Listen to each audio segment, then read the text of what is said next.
Ada apa dengan Sabah dan Sarawak? Kaitannya dengan ikan Indonesia, lalu apa yang terjadi dengan status negara tersebut? Krisis dan gejolak, itulah Malaysia. Oke, mari kita telah. Dilansir dari siaran berita Malaysia mengutarakan bahwa Sabah dan Sarawak bukan lagi berstatus negeri, sebaliknya yaitu wilayah. Datuk Seri Dr. Ahmad Zahid berkata, pemindahan ibu kota Indonesia ke Kalimantan Timur menjadikan kedudukan Sabah dan Sarawak lebih strategis ditumbuhi pertumbuhan baru dari segi ekonomi dan juga ikatan. Berarti tandanya ada indikasi Sabah dan Sarawak untuk bergabung dengan Indonesia. Wilayah Sabah dan Sarawak Malaysia sedang mempertimbangkan untuk mengajukan diri sebagai provinsi yang baru di Indonesia. Hari ini, kita tidak sekedar bicara soal jalan-jalan atau belanja. Kita sedang menyaksikan sebuah pergeseran besar, sebuah getaran tektonik dalam ekonomi kawasan. Mengapa warga Singapura, salah satu bangsa terkaya di dunia, rela menyeberangi lautan hanya untuk memborong sabun cuci, mie instan, dan popok bayi di Batam? Apa yang terjadi di tahun 2026 ini sehingga Batam bukan lagi sekedar tempat main golf bapak-bapak, tapi berubah menjadi kulkas raksasa bagi ibu rumah tangga Singapura? Siapa yang menyangka, di tengah tekanan politik dan ekonomi yang mengguncang Asia Tenggara, justru Indonesia di bawah kepemimpinan Prabowo Subianto disebut-sebut sebagai poros baru kawasan. Bahkan, 3 negara ASEAN dikabarkan semakin ingin merapat di bawah pengaruh Merah Putih. Jika ini benar, peta kekuatan regional bisa berubah total dan Indonesia tak lagi sekadar anggota, melainkan pusat gravitasi baru. Lalu bagaimana semua ini bisa terjadi? Jawabannya ternyata jauh lebih strategis dari yang dibayangkan. Ada apa dengan Sabah dan Sarawak? Kaitannya dengan ikan Indonesia, lalu apa yang terjadi dengan status negara tersebut? Krisis dan gejolak, itulah Malaysia. Oke, mari kita telah. Dilansir dari siaran berita Malaysia mengutarakan bahwa Sabah dan Sarawak bukan lagi berstatus negeri, sebaliknya yaitu wilayah. Datuk Seri Dr. Ahmad Zahid berkata, pemindahan ibu kota Indonesia ke Kalimantan Timur menjadikan kedudukan Sabah dan Sarawak lebih strategis ditumbuhi pertumbuhan baru dari segi ekonomi dan juga ikatan. Berarti tandanya ada indikasi Sabah dan Sarawak untuk bergabung dengan Indonesia. Tanggal 30 Maret 2025 kemarin, muncul video deklarasi kemerdekaan Sabah dan Sarawak alias Borneo Utara dari Federasi Malaysia. Kenapa? Karena banyak warga sana ngerasa dianaktirikan sama pemerintah pusat. Udah bertahun-tahun isu ini tuh muncul terus, dan sekarang malah makin serius.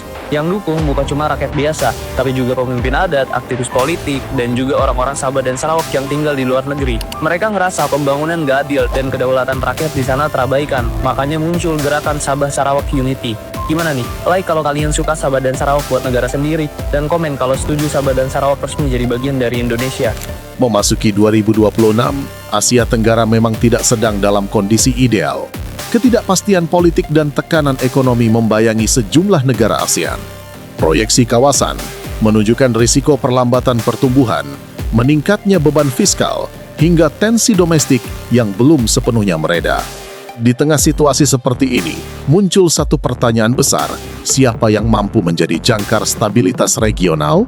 Di Malaysia, dinamika hubungan pusat dan daerah di Sabah dan Sarawak kembali menguat. Aspirasi otonomi, serta ketimpangan pembangunan antara Malaysia Timur dan Semenanjung memunculkan diskursus baru tentang arah orientasi ekonomi Borneo. Dalam berbagai analisis strategis, keterhubungan dengan pusat pertumbuhan baru di Kalimantan dinilai semakin relevan dibanding ketergantungan lama pada Kuala Lumpur. Sementara itu, di Singapura, tekanan biaya hidup mendorong fenomena belanja lintas batas ke Batam.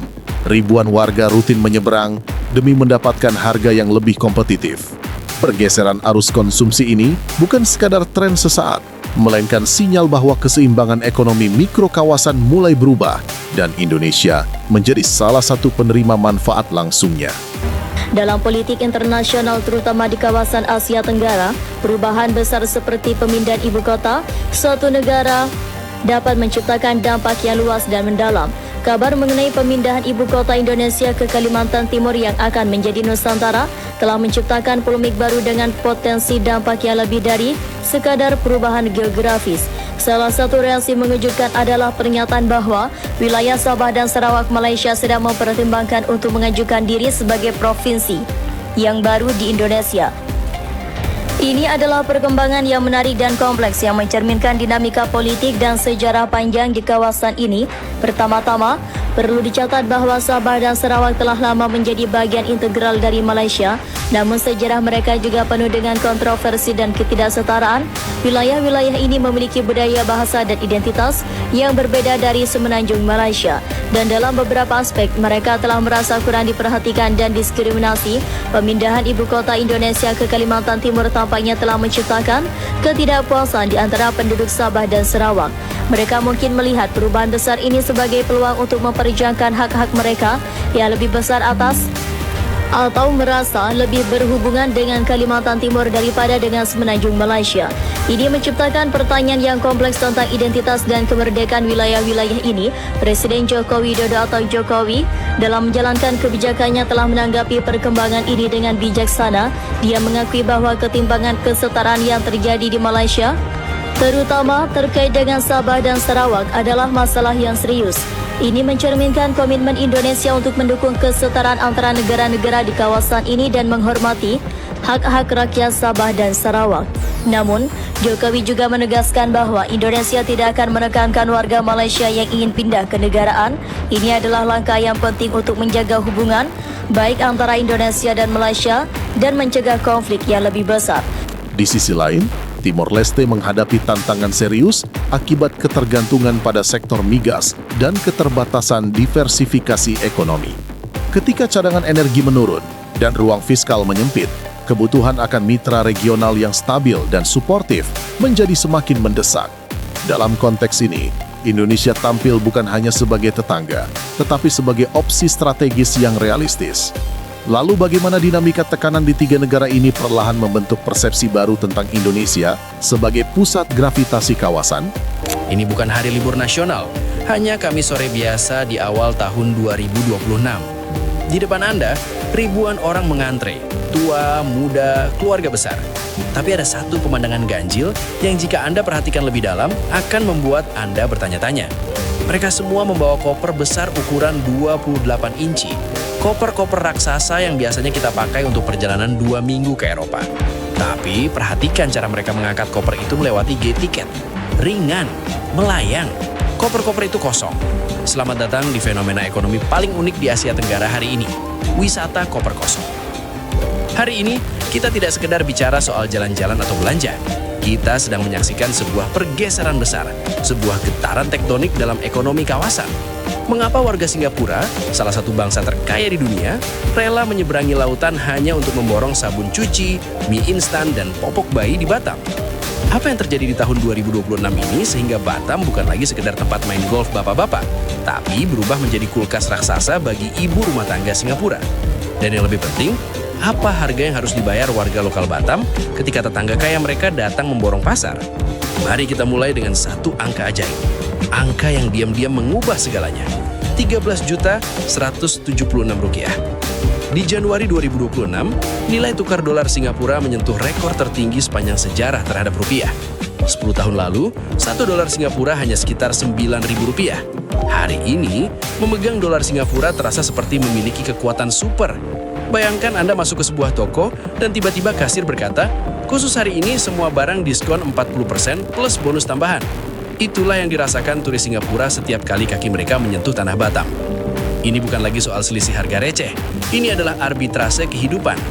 Di Singapura, inflasi biaya hidup membuat harga semangkuk mie bisa mencapai 6 hingga 8 dolar.